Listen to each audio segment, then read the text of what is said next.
Galileo. 1. The physicist. Galileo Galilei was born at Pisa on the day of Michelangelo's death, February 18, 1564, in the same year as Shakespeare. His father was a cultured Florentine who shared in teaching him Greek, Latin, mathematics, and music. Not for nothing was Galileo an almost exact contemporary of Monteverdi, 1567 to 1643. Music was one of his perennial consolations, especially in his blind old age. He played the organ creditably and the lute well. He liked to draw and paint, and sometimes he regretted that he had not become an artist. In that wonderful Italy of his youth, the flame of the Renaissance still burned, inspiring men to be complete.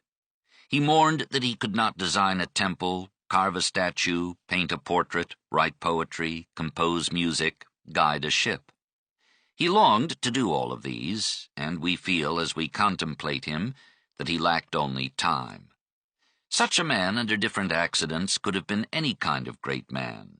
Whether by nature or by circumstance, he turned in boyhood to making and playing with machines.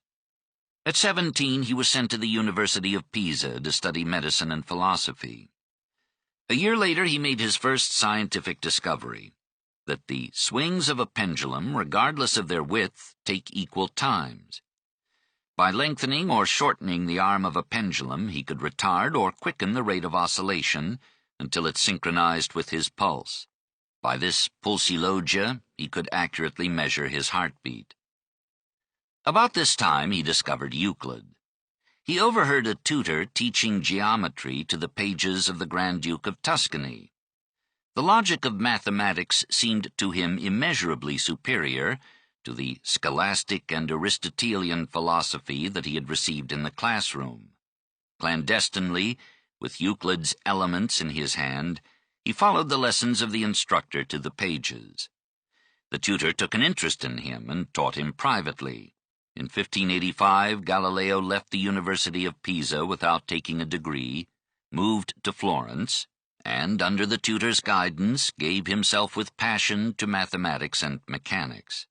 A year later, he invented a hydrostatic balance to measure the relative weights of metals in an alloy, and won the praise of the Jesuit Clavius for an essay on the center of gravity in solid bodies. Meanwhile, his father's means ran out, and Galileo faced the obligation to earn his own bread. He applied for teaching posts at Pisa, Florence, and Padua. He was rejected as too young.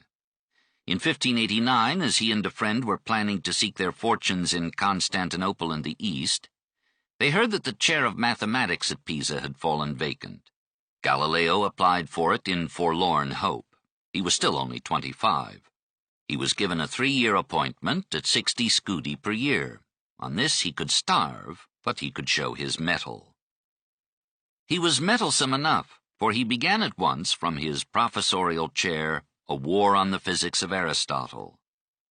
According to the Greek, the downward movement of a mass of gold or lead or of any other body endowed with weight is quicker in proportion to its size.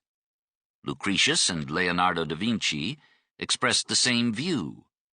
Even in antiquity, Hipparchus, circa 130 BC, had questioned the opinion of Aristotle on bodies carried downward through weight, and Joannes Philoponus, 533 AD, commenting on Aristotle, thought that the difference in time of fall between two objects, one of which is twice the weight of the other, will be either none at all or imperceptible.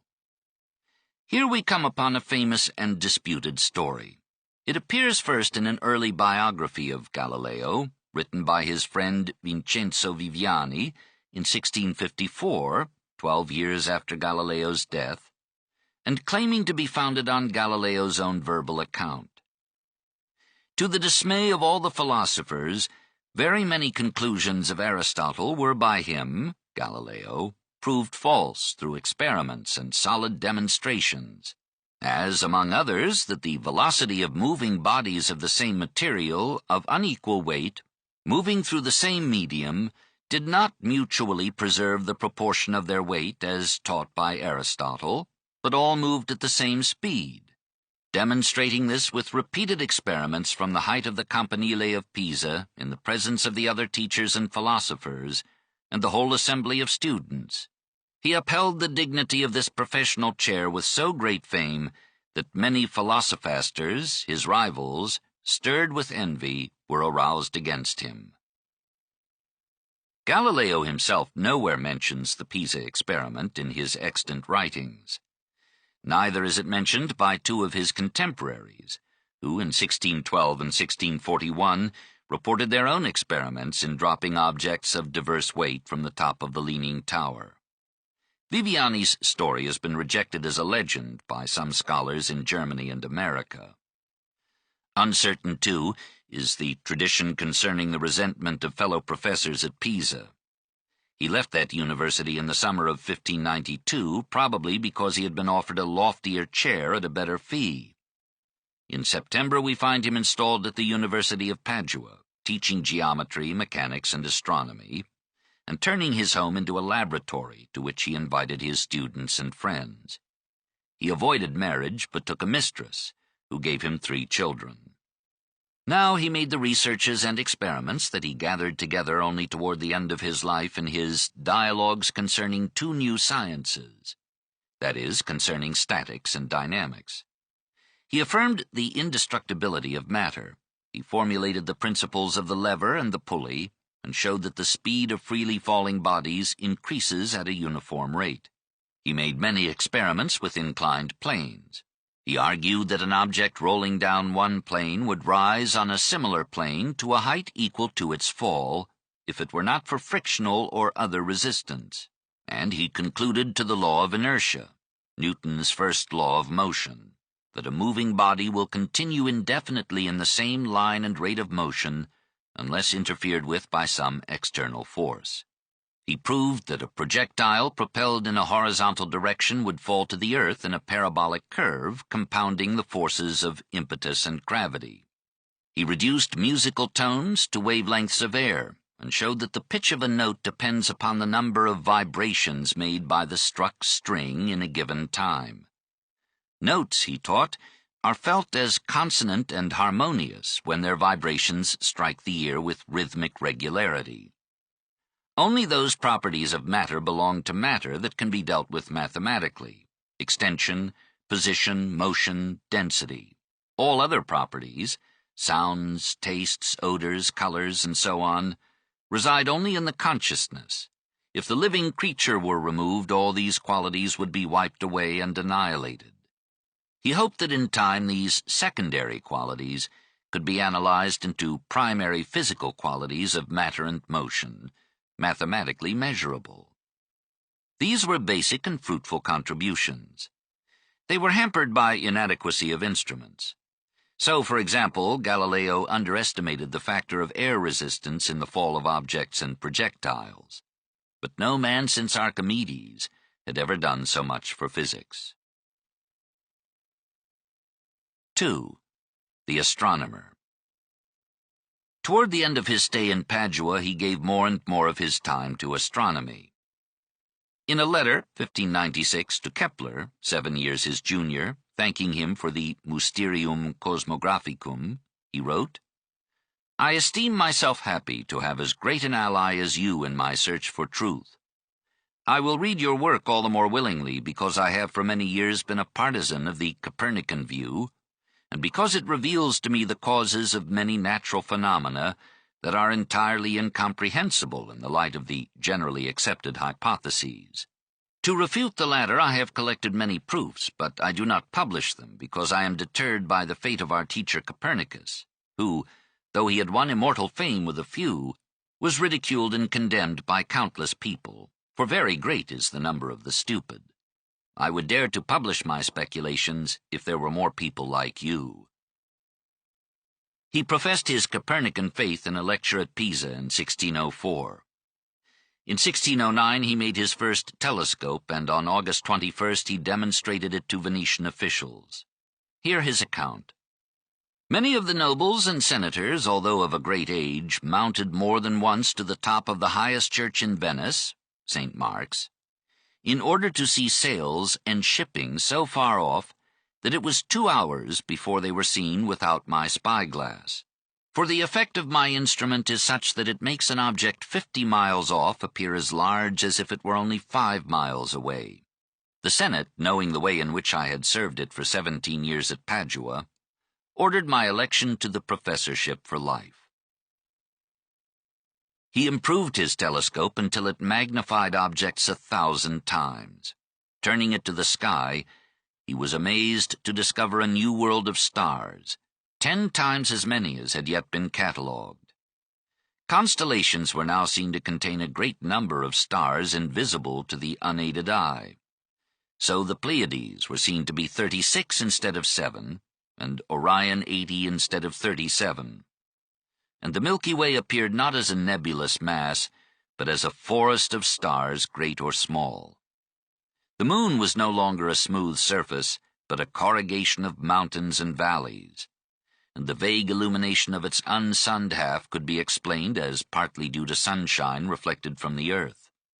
In January 1610, Galileo discovered 4 of the 9 moons or satellites of Jupiter. These new bodies, he wrote, moved around another very great star, in the same way as Mercury and Venus, and peradventure the other known planets, move around the sun.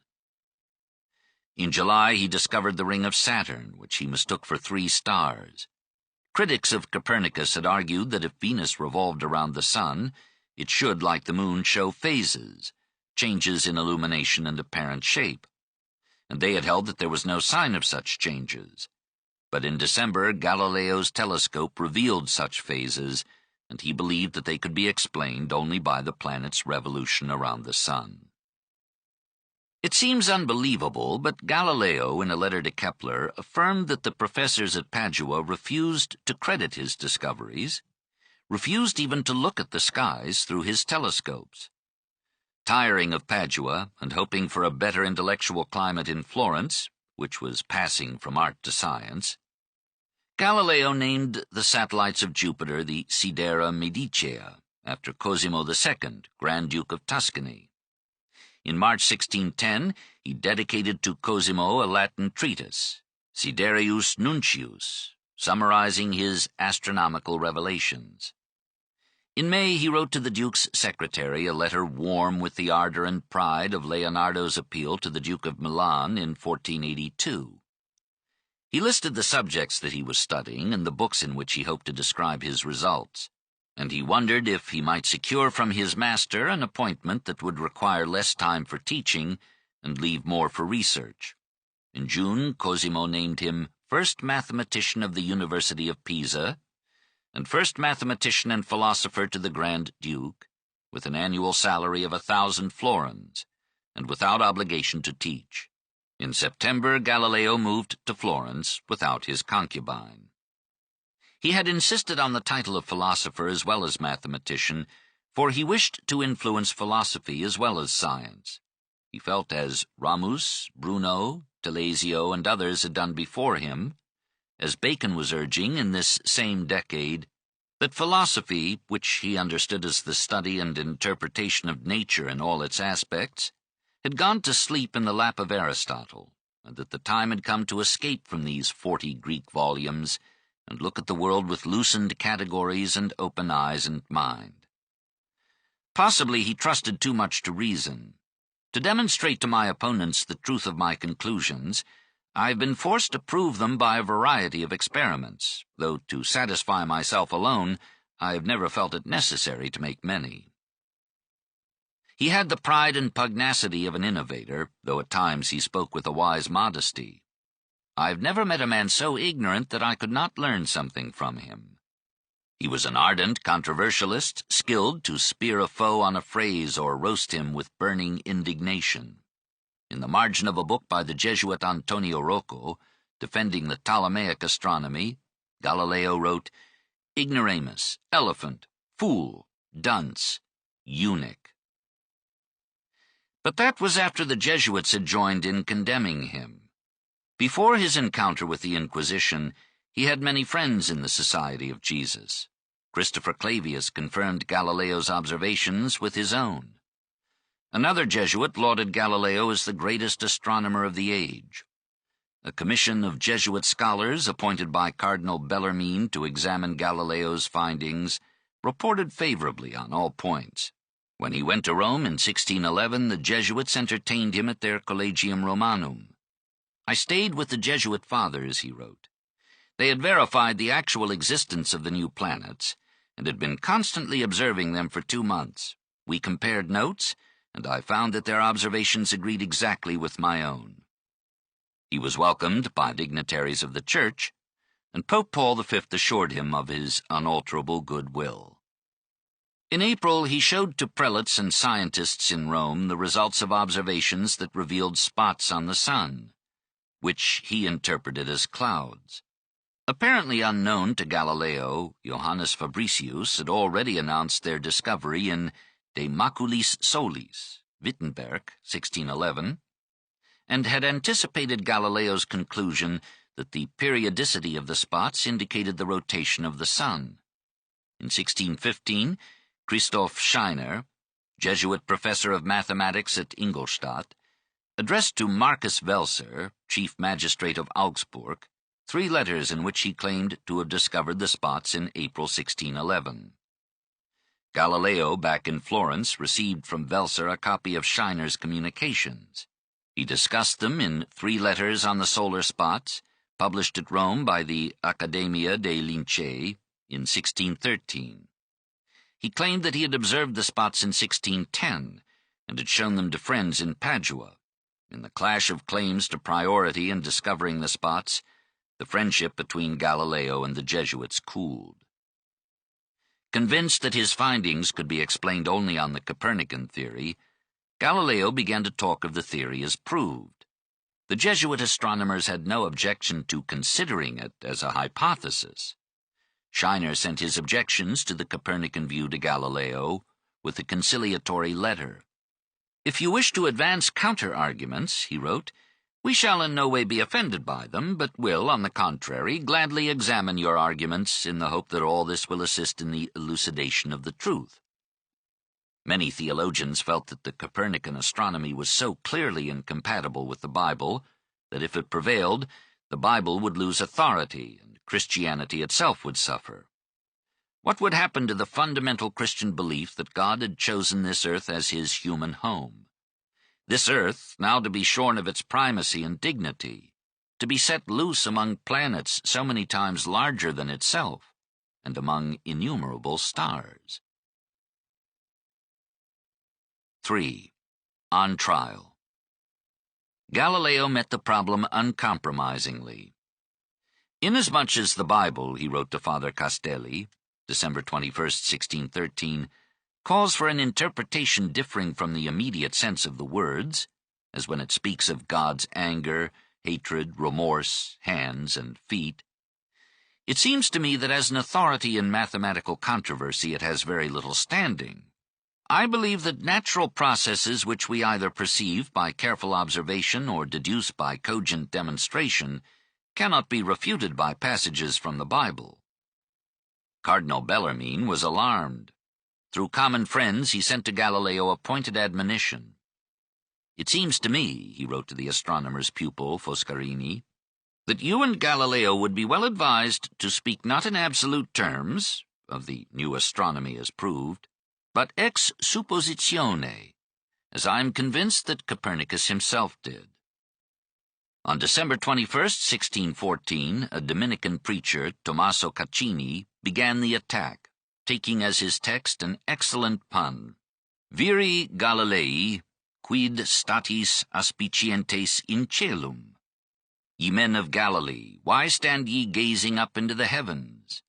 Acts chapter 1, verse 2.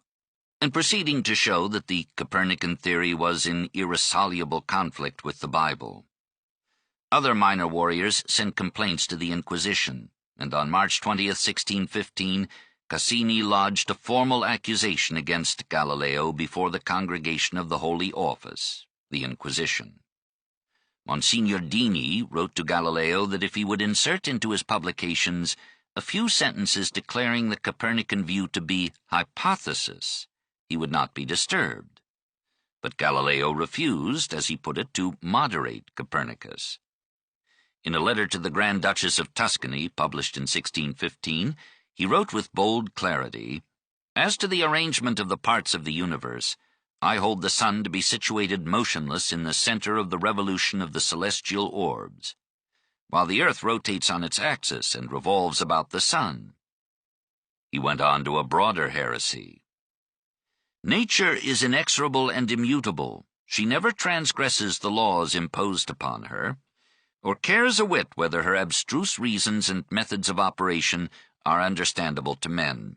For that reason it appears that nothing physical which sense experience sets before our eyes, or which necessary demonstrations prove to us, ought to be called in question, much less condemned, upon the testimony of biblical passages which may have some different meaning beneath their words." However, he promised submission to the Church. "I declare, and my sincerity will make itself manifest, not only that I mean to submit myself freely and renounce any errors into which I may fall in this discourse through ignorance of matters pertaining to religion, but that I do not desire in these matters to engage in disputes with anyone. My goal is this alone, that if, among errors that may abound in these considerations of a subject remote from my profession, there is anything that may be serviceable to the Holy Church in making a decision concerning the Copernican system, it may be taken and utilized as seems best to the superiors, and if not, let my book be torn and burned, as I neither intend nor pretend to gain from it any fruit that is not pious and Catholic. But," he added, "I do not feel obliged to believe that that same God who has endowed us with sense, reason, and intellect has intended us to forego their use." On December 3, 1615, he went to Rome of his own accord, armed with friendly letters from the Grand Duke to influential prelates and the Florentine ambassador at the Vatican. In Rome, he undertook to convert ecclesiastical officials individually. He upheld the Copernican system at every opportunity. Soon, everybody in Rome was discussing the stars. On February 26, 1616, the Inquisition directed Cardinal Bellarmine to summon before him the said Galileo and admonish him to abandon the said opinions, and in case of refusal to intimate to him before a notary and witness a command to abstain altogether from teaching or defending the said opinions, and even from discussing them. If he do not acquiesce therein, he is to be imprisoned. Galileo appeared before Cardinal Bellarmine on that day and declared his submission to the decree. On March 5th, the Holy Office published its historic edict. The view that the sun stands motionless at the center of the universe is foolish, philosophically false, and utterly heretical, because contrary to Holy Scripture. The view that the earth is not the center of the universe and even has a daily rotation is philosophically false, and at least an erroneous belief. The Congregation of the Index on the same date forbade the publication or reading of any book advocating the condemned doctrines. But in the case of Copernicus's De Revolutionibus Orbium Celestium, 1543, it forbade the use of the book until it is corrected. And in 1620, it allowed Catholics to read editions from which 9 sentences that represented the theory as a fact had been removed. Galileo returned to Florence, lived in studious retirement in his villa, Bello Sguardo, and kept out of controversy till 1622. In 1619, his disciple Mario Guiducci published an essay embodying Galileo's theory, now rejected, that comets are emanations of the Earth's atmosphere, and vigorously criticizing the views of the Jesuit Orazio Grassi. The irate father, under a pseudonym, published an attack upon Galileo and his followers. In 1622, Galileo sent to Monsignor Cesarini in Rome the manuscript of Il Saggiatore, the Assayer, answering Grassi and rejecting in science all authority but observation, reason, and experiment. With the author's consent, some members of the Accademia dei Lincei softened a few passages. In this form, Urban VIII accepted its dedication and sanctioned its publication, October 1623. It is Galileo's most brilliant composition, a masterpiece of Italian prose and controversial skill. The Pope, we are told, enjoyed it. The Jesuits squirmed. So encouraged, Galileo set out again for Rome, April 1st, 1624, hoping to convert the new pope to Copernican ideas. Urban received him cordially, gave him 6 long interviews and many gifts, listened to the Copernican arguments, but refused to lift the Inquisition's ban. Galileo went back to Florence, consoled by Urban's declaration to the Grand Duke. For a long time we have extended our fatherly love to this great man, whose fame shines in heaven and marches on earth. In 1626, Galileo was heartened by the appointment of his pupil, Benedetto Castelli, to be mathematician to the Pope, and of another pupil, Father Niccolo Riccardi, as chief censor of the press. He hastened now to complete his chief work, an exposition of the Copernican and anti-Copernican systems. In May he took the manuscript to Rome, showed it to the Pope, and obtained the ecclesiastical imprimatur for its publication, on condition that the subject be treated as hypothesis. Back in Florence, Galileo revised the book and issued it, February 1632, under a long title, Dialogue of G.G., where, in meetings of 4 days, are discussed the 2 chief systems of the world, Ptolemaic and Copernican, indeterminately proposing the philosophical and natural arguments, as well as one side as on the other. The book might have brought Galileo less grief and renown, had it not been for its beginning and its end. Said the preface to The Discerning Reader, "Several years ago there was published in Rome a salutary edict, which, in order to obviate the dangerous tendencies of our present age, imposed a reasonable silence upon the Pythagorean opinion that the earth moves. There were those who impudently asserted that this decree had its origin not in judicious inquiry, but in passion none too well informed. Complaints were to be heard that advisers who were totally unskilled in astronomical observations ought not to clip the wings of reflective intellects by means of rash prohibitions. This was, in effect, to notify the reader that the dialogue form was a dodge to elude the Inquisition.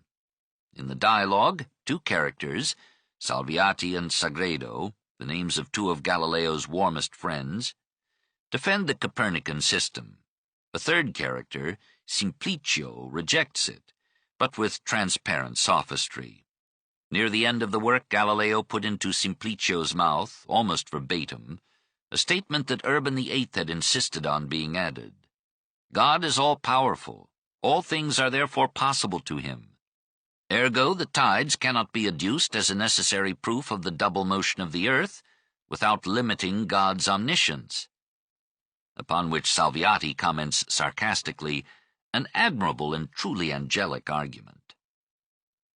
The Jesuits, several of whom were roughly handled in the dialogue, Scheiner's ideas were called vain and foolish, pointed out to the Pope that his statement had been put into the mouth of a character who throughout the book had been represented as a simpleton. Urban appointed a commission to examine the work.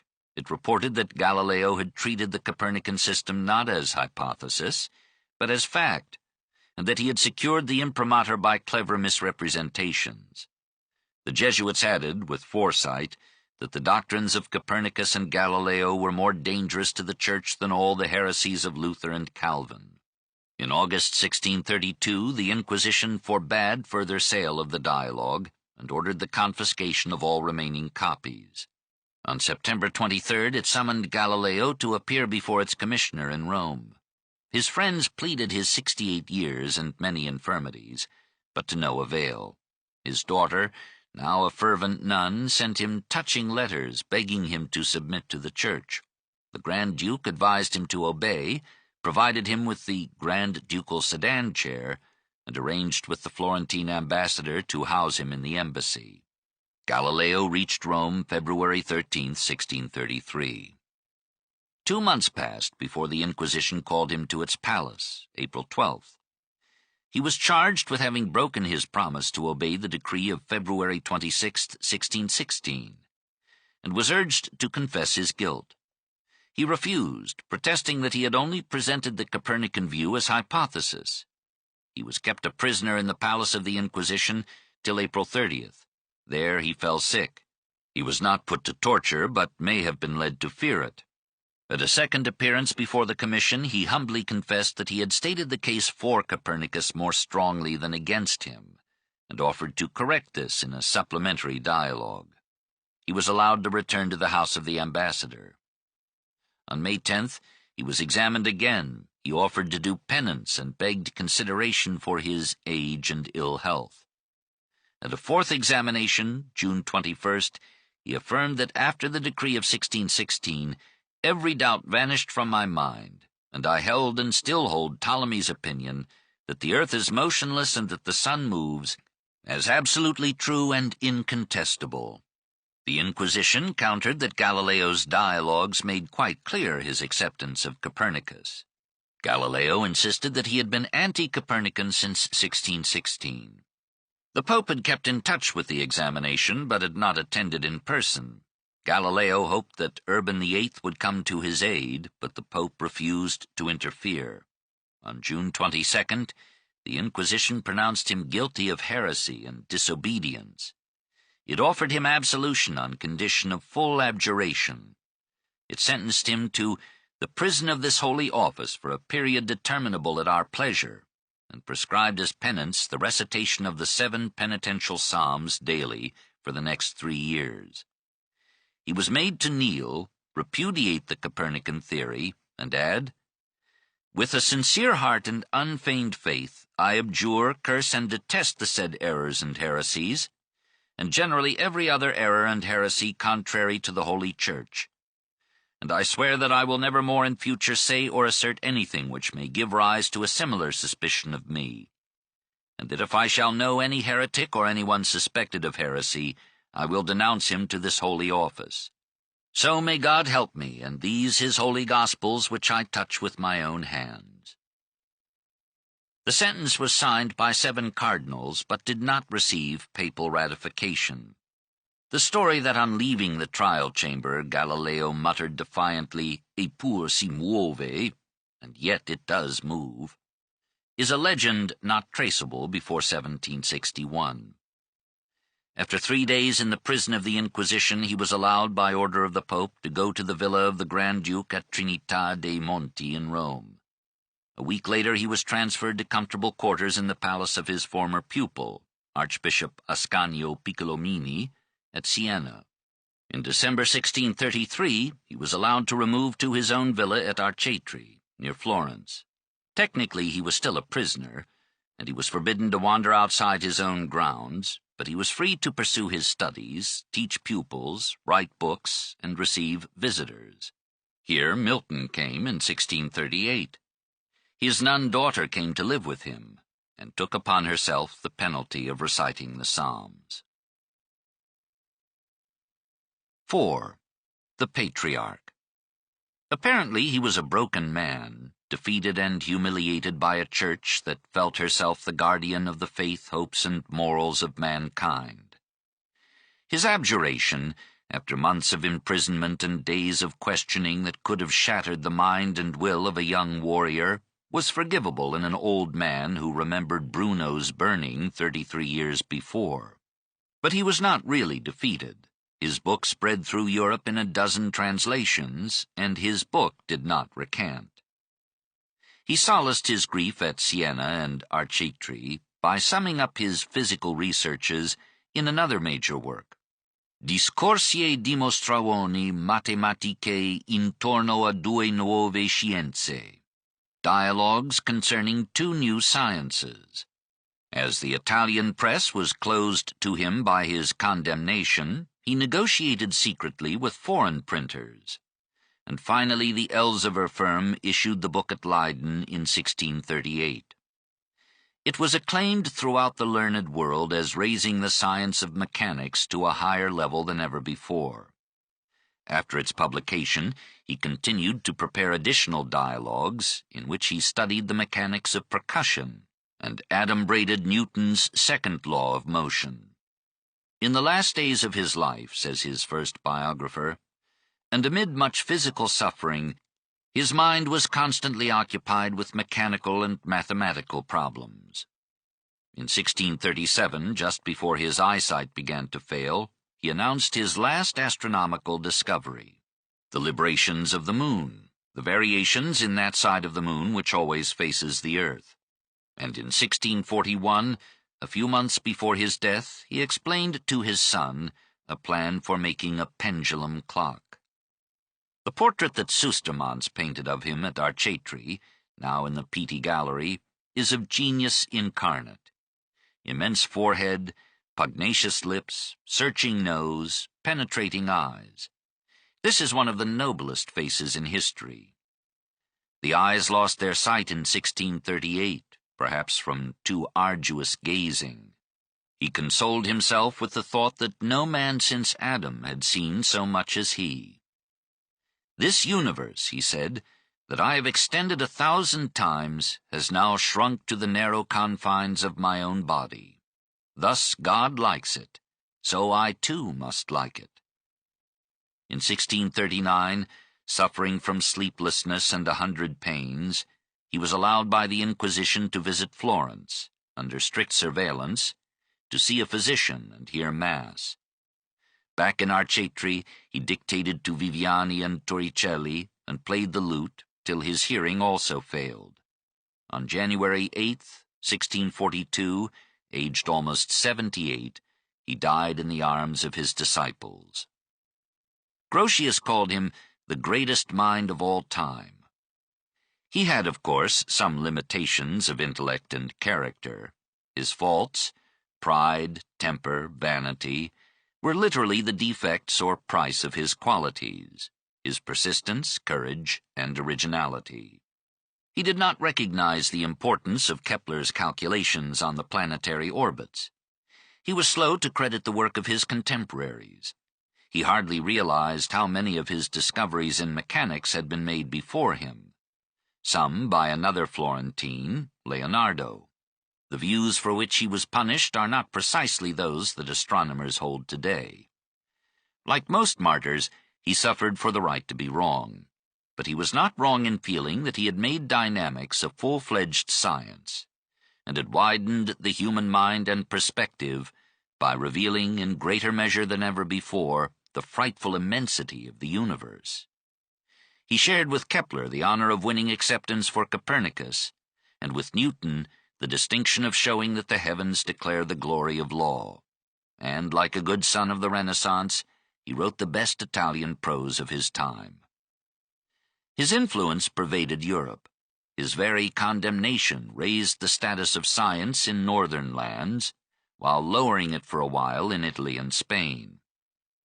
Not that the Inquisition destroyed Italian science. Torricelli, Cassini, Borelli, Redi, Malpighi, Morgagni carried the torch on to Volta, Galvani, and Marconi.